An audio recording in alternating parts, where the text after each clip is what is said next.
जब अपनी मंजिल की ओर बढ़ते हैं तो हजारों प्रकार की कठिनाइयां हमारे रास्ते में आती हैं।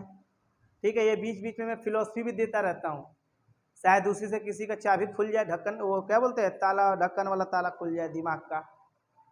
हर प्रकार की परिस्थिति आएगी, है कि नहीं। मंजिल में जाना, अपने मंजिल पहुंचना है तो कभी अच्छा भी रोड मिलता है, कभी रोड खराबो मिल जाता है, कभी कीचड़ भी मिल जाता है, कभी रोड़े पत्थर भी मिलते हैं, है ना। तो ऐसा नहीं सोचना है कि एकदम पक्की रास्ते मिलेगा। ठीक है, तो ये कहने का ये मतलब है कि ट्रिगोमेट्री है, हम जब लास्ट तक जाएंगे तो थोड़े थोड़े से हार्ड भी होते जाएगा, लेकिन अगर आपने ये सोच लिया है कि नहीं आपको ये कर लेना है ट्रिगोमेट्री, तो बिल्कुल आप कर लेंगे, टेंशन लेने वाली बात नहीं है। तो ये क्वेश्चन आप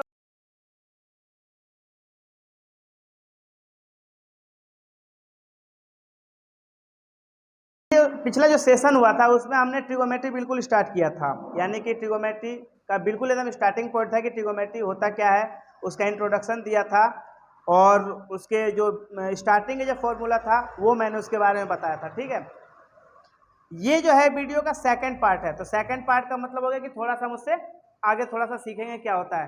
तो आज जो हम सीखने वाले हैं वो एंगल के बारे में सीखने वाले हैं, जैसे कि उस जो भी कहने का मतलब ये हो गया कि ट्रायंगल के अंदर भी एक एंगल होता है, 30 डिग्री, 60 डिग्री, 90 डिग्री, 45 डिग्री। ठीक है, तो आज जो हम सीखेंगे वो बिल्कुल उससे थोड़ा हट के होगा, उससे थोड़ा सा नेक्स्ट लेवल का हो गया, यानी कि वो स्टार्टिंग था, स्टार्टिंग के बाद जैसे होता है कि हम 2 कदम और आगे बढ़ चुके हैं। तो मैंने यहाँ पे जो वीडियो का जो थंबनेल होगा उस पर लिखा होगा कि हमें रट्टा मारने की जरूरत नहीं है। ठीक है, जो टेबल है, क्योंकि पहले यही होता था, हम साइन 0 की वैल्यू 0, साइन 30 की वैल्यू 1/2, साइन 45 की वैल्यू 1/√2, साइन 60 की वैल्यू √3/2 सॉरी। तो ये सारी चीजें याद करनी पड़ती थी, लेकिन अब क्या है कि याद कर लेंगे तो भी ठीक है, लेकिन मैं आज कुछ ऐसा ट्रिक बताऊंगा, कुछ ऐसे मतलब तरीका बताऊंगा कि आप लोगों को याद करने की जरूरत नहीं पड़ेगी और आप खुद ब खुद निकाल लेंगे बिना याद किए सबकी वैल्यू को। ठीक है, तो सबसे पहले क्या है कि मैं वो तरीका सिखा रहा हूं आपको, हर एक स्टेप को फॉलो कीजिए, आपको अपने आप ही याद हो जाएगा। तो सबसे पहले मैंने लिख लिया यहाँ पे साइन, यहाँ पे लिख लिया कॉस, यहाँ पे लिख लिया टेन, यहाँ पे लिख लिया कॉट, यहाँ पे लिख लिया सेक, और यहाँ पे लिख लिया कोसेक। ठीक है, बहुत जगह आपने जब टेबल देखा होगा तो बहुत जगह टेबल में ये लिखा होगा साइन कॉस टेन, फिर कोसेक, फिर आपका लिखा होगा सेक, फिर लिखा होगा कॉट। ठीक है, इस तरीके से लिखा होता है, लेकिन ऐसे भी कोई दिक्कत है, sine cos tan, cot sec, cosec. ऐसे क्या है कि मुझे याद करने में थोड़ी आसानी पड़ी थी, इसलिए मैंने इसी तरह से हमेशा के लिए याद कर लिया। अब देखिए, फर्स्ट स्टेप क्या करना था, ये लिखना था, मैंने आपको बता दिया, लिख लिया आपने। ठीक है, ये तो आपको याद करना पड़ेगा, क्योंकि इससे इसका पिछला जो सेशन था उसमें यही बताया गया था कैसे ये 6 रेशियो होते हैं, ये तो आपको याद करना ही पड़ेगा। तो ये आपका sine cos tan cot sec cosec मैंने लिख लिया।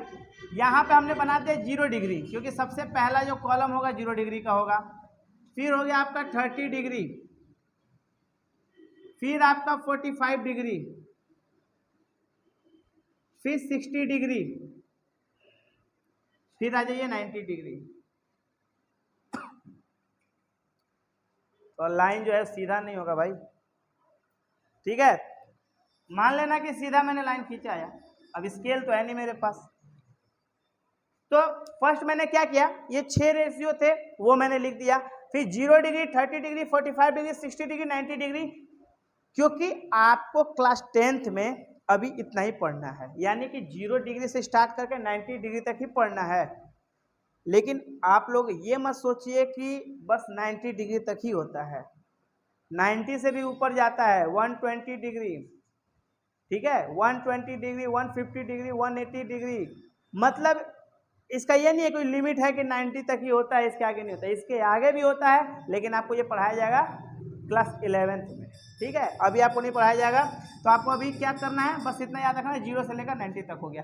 चलिए फिर से ध्यान दीजिए, मैंने क्या बताया, साइन से लेकर कोसेक तक कैसे आप लिख लेंगे। फिर ऐसे 1 2 3 4 5 कॉलम बनाएंगे, जिसमें 0 डिग्री, 30 डिग्री, 45 डिग्री और 60 डिग्री और 90 डिग्री का कॉलम हो गया। ठीक है, अब क्या करने जा रहे हैं, अब मैं तरीका बता रहा हूं, देखिए पूरा टेबल अपने आप कैसे पूरा बन जाएगा बिना याद किए ही, कैसे बनेगा। सॉरी, सबसे पहले मैंने क्या किया, ध्यान दीजिए, सबसे पहले मैंने लिखा 0 1 2 3 4, ये तो सारे लोग कर लेंगे काम इतना। तो अब ये तो सबको पता होगा, 0 के बाद 1 आता है, 1 के बाद 2 आता है, 2 के बाद 3, 3 के बाद 4। तो 0 से लेकर 4 तक मैंने काउंटिंग लिखा है, ज्यादा मैंने कुछ नहीं किया स्पेशल चीजें इसमें। 0 1 2 3 4 ध्यान देना है बस।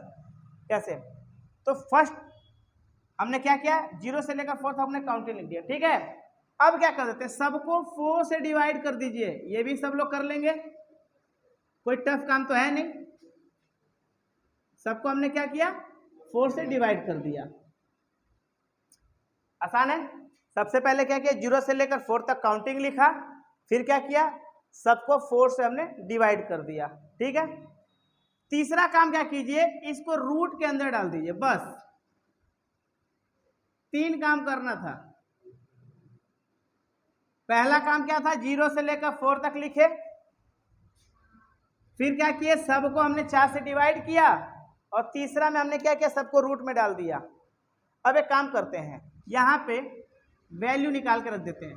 0/4 वैल्यू क्या होगी, अगर 0/4 है भाई, 0 में किसी भी नंबर से डिवाइड करेंगे तो क्या आएगा 0, ये तो सबको पता है कैलकुलेशन। और 0 को रूट में से बाहर निकालेंगे तो भी क्या निकलेगा 0, तो यानी कि हमारा पहला वैल्यू निकल गया 0, ठीक है। पहला वैल्यू क्या निकल गया 0। 1/4, अब 1/4 को हम रूट से बाहर, ये डिवाइड नहीं होगा, 1/4 को हम रूट से बाहर निकालते हैं, तो 1 को रूट से अगर बाहर निकालेंगे तो क्या आएगा, 1 का रूट तो 1 ही होता है, और 4 का रूट क्या हो जाएगा 2, क्या आ गया 1/2, ये 30 की वैल्यू आ गई। अब आगे देखते हैं, इसका करते हैं, इसको चाहे तो ऐसे 2 1 2 2 2 4 काट दिए, आ गया 1/2। अब 1 को वही 1/2, अब 1 का रूट से बाहर निकालेंगे तो क्या आएगा 1, और नीचे 2 है, 2 को रूट से बाहर नहीं निकलेगा तो उसको हम रूट में ही छोड़ देंगे। अब जो चीजें रूट से बाहर नहीं निकलती उसको रूट में ही छोड़ देते हैं, तो 1/√2 हो गया, ठीक है। थर्ड में देखिए 3/4, ये भी नहीं कट रहा है, तो एक काम कीजिए, रूट से बाहर 3 निकलेगा नहीं, जब नहीं निकलेगा, अभी मैंने बोला जब रूट से बाहर नहीं निकलता है तो उसको रूट में लिख देते हैं, रूट में 3, और ये 4 का तो बाहर निकल जाएगा, क्या आ जाएगा 2, ठीक है। और लास्ट में 4/4 की वैल्यू 1, अब 1 को रूट से बाहर निकालेंगे तो 1। अब बताइए, याद करने की जरूरत पड़ी, इसको भी याद करने की जरूरत नहीं। अगर पहला लाइन अगर आप याद कर लेते हैं तो बहुत अच्छी बात है, अगर नहीं याद कर पाते हैं तो जो मैंने 3 चीजें बताया उस तरीके से भी आप वैल्यू सबका निकाल सकते हैं, ठीक है।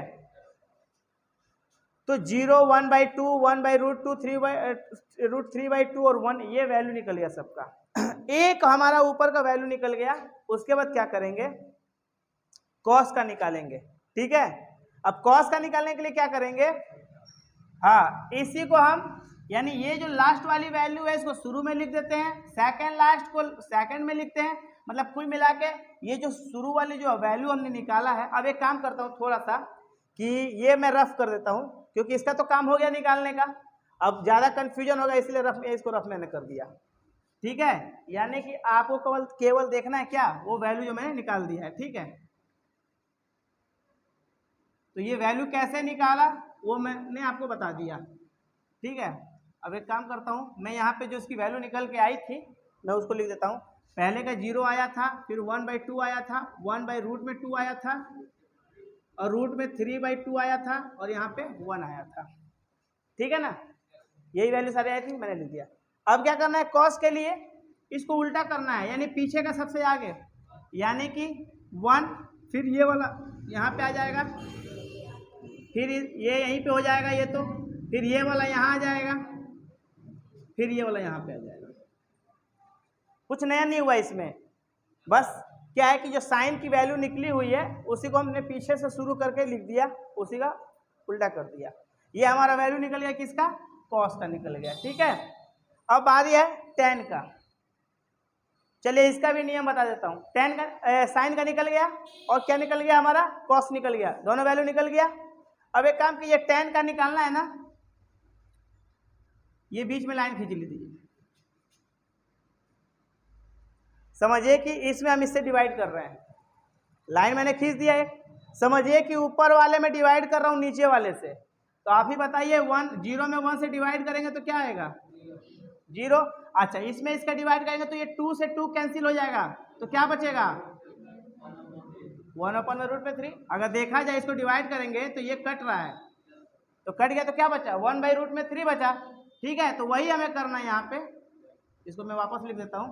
अब फिर इसका देखिए, इसको डिवाइड करेंगे, इसका रूट में 2 इसका रूट में 2 कट जाएगा तो क्या बचेगा 1, और इसका 2 कटेगा तो क्या बचेगा √3/1, तो नीचे 1 लिखने की जरूरत नहीं है हमें।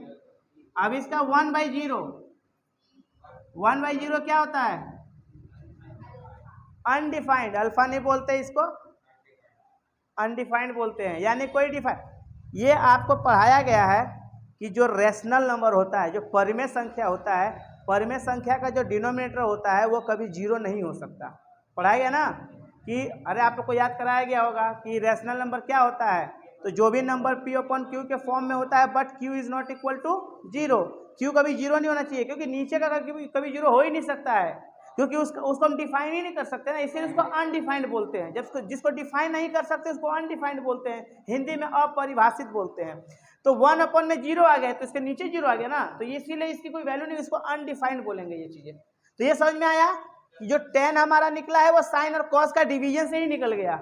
ठीक है, अब आते हैं कॉट, तो कॉट में इसी को उल्टा कर देते हैं। जैसे कॉस के लिए हमने साइन को उल्टा किया था, तो कॉट के लिए tan को उल्टा कर देते हैं। तो सबसे पहले ये अनडिफाइंड यहाँ पे आ जाएगा, फिर ये √3 हो गया, फिर ये 1 हो गया, फिर ये यहाँ चला जाएगा, फिर ये 0 यहाँ पे आ जाएगा। ठीक है, ये टेबल, अभी इसको मैं हटा देता हूँ बीच में से, क्योंकि हमें वैल्यू निकालनी थी, हमने निकाल लिया। अब देखिए ध्यान से, साइन निकल गया, कॉस निकल गया, tan निकल गया और कॉट निकल गया। अब किसकी बारी है सेक की। मैंने आपको पिछले सेशन में बताया था कि सेक किसका रेसिप्रोकल होता है कॉस का, तो इसका मतलब सेक की जो वैल्यू होगी कॉस के सारे रेसिप्रोकल हो जाएगी। रेसिप्रोकल का मतलब ऊपर का नीचे, तो कॉस को ही उल्टा कर दीजिए, कॉस को उल्टा कीजिए। अब 1 का उल्टा क्या होगा 1 ही होगा, नीचे भी तो 1 ही मान लेंगे, 1/1 का मतलब उल्टा करेंगे तो 1 ही हो जाएगा। इसको उल्टा कीजिए 2/√3, इसको उल्टा कीजिए √2, नीचे 1 लिखने की जरूरत ही नहीं है, इसको करेंगे तो 2, 0 को उल्टा करेंगे, 0 को उल्टा करने का मतलब है 0/1, इसको उल्टा करेंगे तो क्या आएगा अनडिफाइंड आ जाएगा, क्योंकि इसके नीचे 1, अब 1 को इसको उल्टा करेंगे तो नीचे वापस 0 आ रहा है, तो नीचे 0 नहीं होना चाहिए, तो इसीलिए अनडिफाइंड हो गया। अब कोसेक के लिए फिर इसको उल्टा कर देते हैं, ये अनडिफाइंड हो गया, फिर ये 2 हो गया, फिर √2 हो गया, फिर 2/√3 हो गया, और ये 1 हो गया। अब बताओ बच्चों, ज़्यादा टफ है ये चीज़ें नहीं ना, बहुत आसान तरीके से हम सबकी वैल्यू निकाल सकते हैं। तो ये मैंने आप लोगों को बताया कि सबकी वैल्यू क्या होती है और कैसे निकाल सकते हैं। हमें बिल्कुल रट्टा मारने की ज़रूरत नहीं है, बस अपने माइंड में सेट रखिए कि हमें tan निकालना है। तो मतलब ये जो चीज़ें मैंने आप लोगों को बताया है कि ऐसा क्या होगा, जैसे मान लिया कोई क्वेश्चन करते हैं या एग्जाम में, मैं तो सीधा एग्जाम के पॉइंट ऑफ व्यू से बता रहा हूँ कि एग्जाम में अगर क्वेश्चन आ गया है इससे रिलेटेड जिसमें एंगल दिया होगा, तो आपको अगर याद नहीं है तो आप इसको क्या करेंगे, कहीं रफ पे फटाफट इस टेबल को बना सकते हैं, यही होगा ना। कुछ बच्चे होते हैं जो लर्न कर लेते हैं बहुत अच्छे से, देखिए सबका माइंड एक जैसा नहीं होता है ना, है कि नहीं है, कोई अच्छा थोड़ा सा दिमाग का होता है, कोई एकदम अच्छा वाला होता है ना, वो ब्रिलियंट होता है, कोई एक्सीलेंट होता है। क्लास में रिमार्क मिलता है ना बच्चों का, excellent, average, outstanding, good, very good, है कि नहीं। तो हर एक प्रकार से इस दुनिया में हर प्रकार के लोग हैं, है कि नहीं। तो कहने का मतलब है कि सबका दिमाग एक जैसा होता है, तो जो बच्चे लर्न कर लेते हैं उनके लिए तो अच्छी बात है, वो लर्न कर लिए, लेकिन जिनसे लर्न नहीं हो पाता है, जिनको कन्फ्यूजन होता है लर्न करने में, तो वो क्या करेंगे पेपर के समय कि इस टेबल को रफ पे पीछे कहीं बना लेंगे, पेपर पे ये सारा टेबल क्रिएट कर लेंगे, फटाफट वहाँ से वो कर सकते हैं सारी चीज़ को। ठीक है, वैसे अगर मैं तो श्योरली ये कहूँगा कि अगर आपने इससे रिलेटेड अगर 20-25 क्वेश्चन कर लिया तो आपको टेबल ऐसे याद हो जाएगा, क्योंकि प्रैक्टिस करने से होता है ना। अब इससे रिलेटेड अगर 2-4 क्वेश्चन करेंगे तो वो टेबल याद ही नहीं होगा आपको, कम से कम 20-25 करेंगे तो वो अपने आप ये टेबल याद हो जाएगा। चलिए, तो ये मैंने टेबल तैयार कर लिया। अब क्या करते हैं, बढ़ते हैं इससे रिलेटेड क्वेश्चन कैसे होंगे। ठीक है, मैं अब सारा क्वेश्चन ही बताऊंगा, मैं 2-4 क्वेश्चन इसके बताऊंगा जो इससे रिलेटेड होंगे, ठीक है, और इसको कैसे यूज करेंगे, ठीक है। तो अगला क्वेश्चन करते हैं।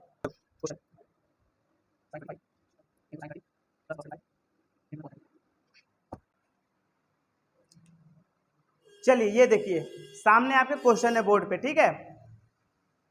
ये क्वेश्चन क्या है, क्वेश्चन में एक बार फिर से बोल देता हूं, साइन 45 इंटू साइन 30, यहाँ पे पॉइंट का मतलब क्या होता है, मल्टीप्लाई, ठीक है। यहाँ पे थोड़ा सा ट्रिगोमेट्री में ऐसे करना पड़ता है, हर जगह मल्टीप्लाई लिखना नहीं है, थोड़ा सा शॉर्टकट तो करते हैं चीज को। Sine 45 into sine 30 plus cos 45 into cos 30, ठीक है। अब इसको सॉल्व करते हैं, बिल्कुल ही आसान है।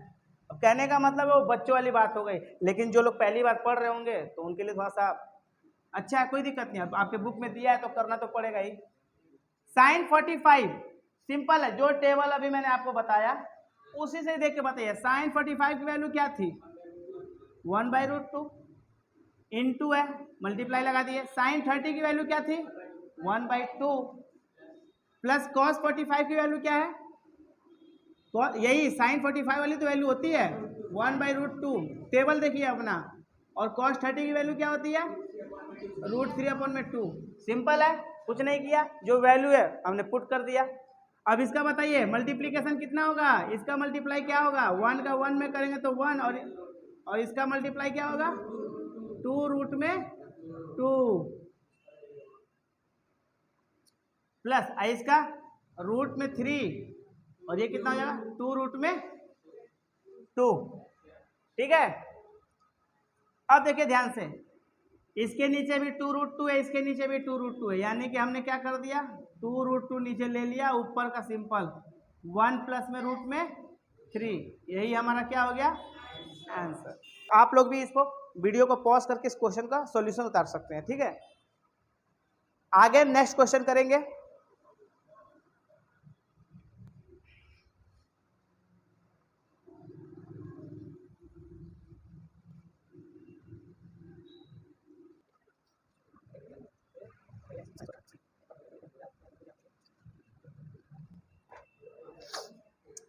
चलिए देखिए ये आपका नेक्स्ट क्वेश्चन है, ठीक है। इसमें क्या करना है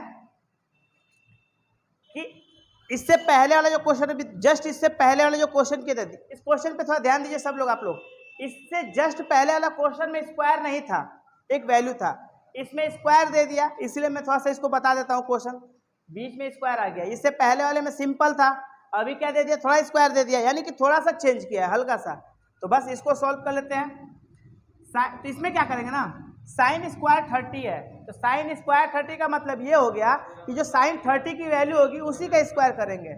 साइन 30 की वैल्यू होती है 1/2, तो इसका क्या कर दिया स्क्वायर। साइन 45 की वैल्यू होती है 1/√2, इसका हमने स्क्वायर कर दिया। फिर आगे साइन 60 की वैल्यू हो गई √3/2, इसका हमने क्या कर दिया स्क्वायर कर दिया। अब प्लस साइन 90 की वैल्यू थी 1, इसका हमने स्क्वायर कर दिया। ये भी सिंपल है। अब इसका हम स्क्वायर क्या करेंगे, स्क्वायर कर लेंगे सारे वैल्यू का। तो 1/2 का स्क्वायर क्या होगा 1/4, 1/√2 का स्क्वायर क्या होगा 1/2। ये तो पता ही होगा आपको कि √2 का स्क्वायर जो होगा 2 ही होता है, ठीक है। रूट का स्क्वायर क्या होता है, रूट हट जाता है। और प्लस √3/2 का हो जाएगा 3/4, क्योंकि 2 का हो गया 4, √3 का 3, इसका हो जाएगा 1। अब ध्यान दीजिए, इसके नीचे 1 ले लीजिए। अब एक काम कर सकते हैं, 4 2 4 1, सबका एलसीएम क्या हो जाएगा 4। और एलसीएम वाला एडिशन सब्ट्रैक्शन तो सबको आता है। रूल क्या होता है, नीचे से डिवाइड करते हैं, जो आंसर आता है ऊपर मल्टीप्लाई।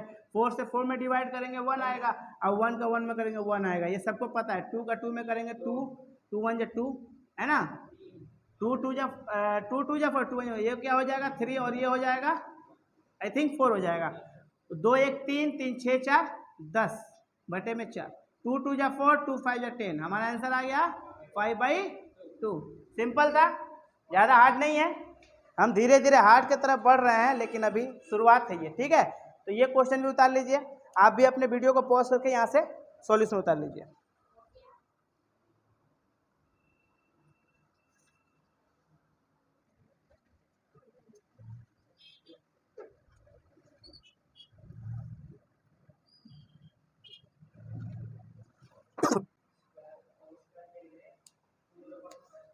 चलिए ये नेक्स्ट क्वेश्चन है, थोड़ा सा बड़ा क्वेश्चन, ठीक है, थोड़ा सा बड़ा, लेकिन ज़्यादा लेंदी नहीं है, ज़्यादा कॉम्प्लिकेटेड नहीं है, बिल्कुल सिंपल है। जो तरीका फर्स्ट क्वेश्चन में किए सेकंड में किए वही करेंगे। यहाँ पे थोड़ा सा वेरिएंट हो रहा है क्वेश्चन में, इसीलिए मैं क्वेश्चन को करा रहा हूँ, ताकि किसी भी बच्चे को यह ना लगे कि मतलब कि क्वेश्चन टफ भी होगा आगे चल के, कुछ टफ नहीं होगा, ऐसे ही बिल्कुल करना है। अब इसको कैसे करेंगे, इसका सॉल्यूशन निकालते हैं, ठीक है। लग रहा है दिल्ली में बारिश नहीं होगा, कल से मौसम विभाग वाला बोल रहा है बारिश आज होगी, आज होगी, कल होगी, कल होगी, लेकिन बारिश ने भी सोचा है एक बार, हाँ, अच्छे से तरसाएंगे दिल्ली वालों को बारिश के लिए। चलो देखो, हमने क्या किया, साइन 30 की वैल्यू 1/2 का स्क्वायर, cos 45 का वैल्यू 1/रूट का स्क्वायर, प्लस आगे देखिए 4 कोफिशिएंट है, यानी 4 गुणांक है, कोफिशिएंट है, तो इसको 4 को ऐसे ही लिखेंगे, और tan 30 की वैल्यू हो जाएगी 1/रूट में 3 का स्क्वायर, सिंपल है। आगे 1/2 कोफिशिएंट है, तो आगे लिख देंगे साइन 90 की वैल्यू होती है 1, तो इसका हो जाएगा स्क्वायर, -2 cos 90 की वैल्यू होती है 0, इसका कर देंगे स्क्वायर, अब प्लस 1/24 cos 0 की वैल्यू होती है 1, इसका कर देंगे स्क्वायर। बिल्कुल ही सिंपल था, ठीक है, ज़्यादा महंगा नहीं है सामान, है कि नहीं है, सस्ते में निपट जाएगा ये भी, तो बस समझने का थोड़ा सा समझिए कैसे है। 1/2 का स्क्वायर करेंगे 1/4, इंटू में 1/√2 का करेंगे 1/2, अब प्लस 4। अब एक चीज़ ध्यान रखना है, 4 कोफिशिएंट है, तो पहले हम इसका स्क्वायर कर लेंगे, स्क्वायर की वैल्यू निकालेंगे, फिर उसके साथ 4 के साथ ऑपरेशन करेंगे इसका, ठीक है। ऑपरेशन मतलब कट पिट चीर फाड़ सब करेंगे अभी चल के, पहले इसका स्क्वायर कर लेते हैं 1/3, अब प्लस 1/2, 1 का स्क्वायर हो जाएगा 1, तो हमें 1 लिखने की जरूरत ही क्या है, मल्टीप्लाई करना है तो 1 को हटा देते हैं ना, 1 का मतलब मल्टीप्लाई हो गया 1, ठीक है, माइनस 1 जो है मन का राजा है, लिखो चाहे ना लिखो कोई फर्क नहीं पड़ेगा हमको, है कि नहीं। तो 1/2 को 1 का स्क्वायर, अब इसका देखिए, आज 0 का स्क्वायर करेंगे 0, 0 का 2 में करेंगे तो भी 0, आज 0 तो है ही बम बारूद खतरनाक, हमसे लिपटोगे तो मारे जाओगे, इसीलिए जहाँ दिख जाए 0 समझो उसको हटा ही दो वहाँ से, तो यहाँ पे अगर 0 दिख ही गया तो समझो इस चीज़ को हमने हटा ही दिया यहाँ से, ठीक है, यहाँ पे 0 लिख देता हूँ मैं समझने के लिए, फिर ये प्लस और 1/24, 1 का स्क्वायर, वापस बात वही आ गया, 1/24 लिख के हम छोड़ देते हैं, क्योंकि 1 का स्क्वायर 1 ही होगा। ज़्यादा हमने कुछ कॉम्प्लिकेटेड चीज़ें नहीं यहाँ पे किया है, बिल्कुल आसान है। 1/4, 1/2 सिंपल मल्टीप्लाई करना है, देखिए इनके बीच में मल्टीप्लाई है, ये देखिए ये मल्टीप्लाई करना है, तो 1/, तो कितना हो जाएगा 1/8, प्लस अब इसका ऑपरेशन करेंगे, ऑपरेशन का मतलब प्लस माइनस मल्टीप्लिकेशन डिवीजन दो भी होता है, तो ये हम काटते हैं, नहीं कटेगा तो 1/, ये 4 का 1 में करेंगे 4 और नीचे हो जाएगा 3, अब प्लस 1/2, ये 0 को हटा दीजिए, अब ये सीधा ये लिखिए प्लस का 1/24।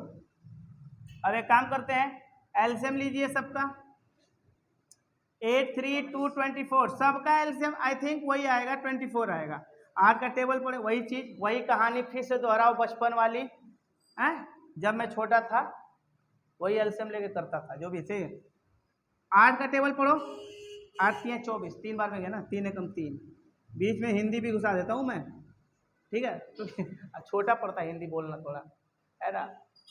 कुछ ऐसी चीज़ें होती है इंग्लिश में, कुछ चीज़ें होती है बहुत आसान होता है बोलना किसी हिंदी में। अब जैसे टेबल है 8 3 जा 24, सीधा 8 3 24 हो गया, 8 3 3 बजे 3 हो गया 3, अब इसी का 3 8 जा 24, 8 4 जा 32, अब इसका 2 से डिवाइड करेंगे 24 को तो 12, 12 एकम 12, 24 1 का 1 में करेंगे, सिंपल है, आगे बढ़ जाओ, 32 3 35, अब 35 और 12, 35 है 10, 45 है 2, 47 1 48, और नीचे हो गया 24, सिंपल है।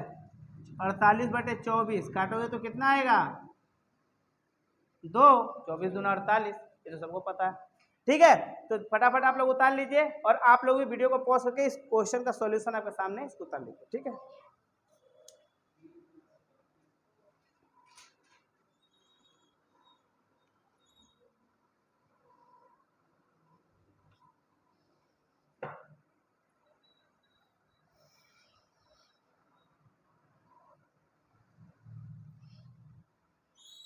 हो गया, उतार लीजिए। तो अच्छा एक चीज बताओ आप लोग कि ऐसा कुछ ट्रिगोमेट्री हार्ड लग रहा है ना? एकदम नहीं, बच्चों वाला खिलौना है, चाबी घुमाओ तो बंदर ताली मारता है कि नहीं? मैंने शुरू में ही बोला था, फर्स्ट सेशन में ही बोला था कि ट्रिगोमेट्री बिल्कुल आसान चैप्टर है। अगर थोड़ा सा बच्चे अगर ध्यान दे उस बात पे तो बिल्कुल आसान है, ज़्यादा टफ नहीं है कि नहीं? और जो लोग बिल्कुल ध्यान ही नहीं देंगे, एक होता है ना क्लास में कुछ बच्चे आते हैं वो घर से दुखी होकर स्कूल में आते हैं या ट्यूशन में आते हैं, बैठे रहते हो पता नहीं सोचते रहते हैं अपने बारे में, घर के बारे में।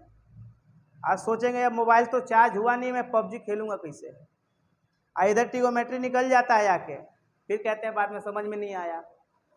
तो यहाँ पे क्या है कि ट्रिगोमेट्री बहुत ही आसान है, बस जैसे जैसे मैं आप लोग को सिखाता जा रहा हूँ हर एक सेशन में आप सीखते जाइए और बहुत सारे क्वेश्चन है, ठीक है, इसको करते जाइए। बहुत ही आसान है, कोई ज़्यादा हार्ड नहीं है। हाँ थोड़ा सा मुश्किल पड़ेगा आगे चलेंगे तो।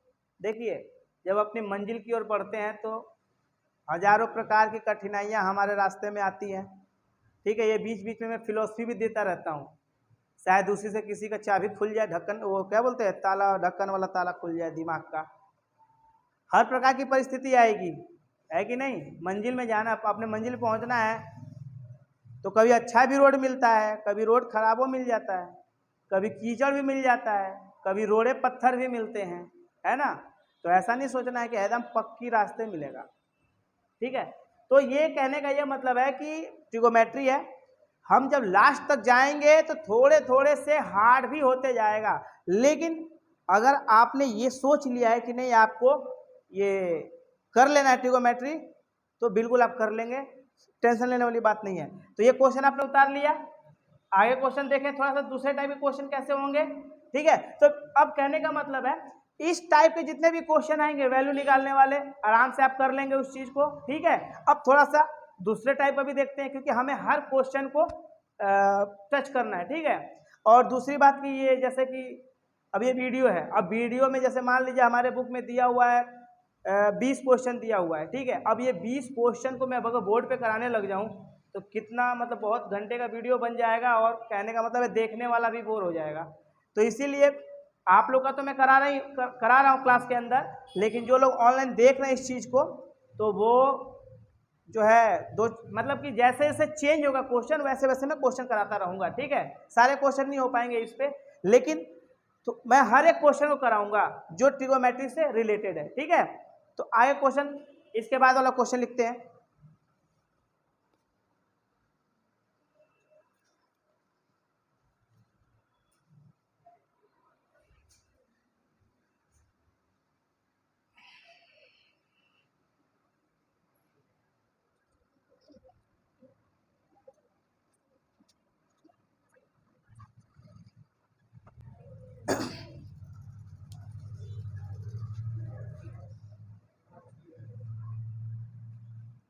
चलिए ये नेक्स्ट क्वेश्चन है। देखिए मैंने 2 क्वेश्चन लिख दिया क्योंकि ये क्वेश्चन छोटे छोटे थे, अब बिल्कुल इससे अलग है, खुद मिलाइए, अभी जो आपने किया उसको और इस क्वेश्चन को मिलाइए, थोड़ा सा अलग है लेकिन है उसी से रिलेटेड, ठीक है। 2 क्वेश्चन मैंने यहाँ पे कर दिया, दोनों को मैं करता हूँ, इससे रिलेटेड जो भी क्वेश्चन होंगे आप लोग कर लेंगे आराम से, ठीक है। हमें क्या करना है इसमें, फाइंड एक्स। देखिए दोनों में हमें क्या निकालना है, एक्स निकालना है कि एक्स की वैल्यू क्या है।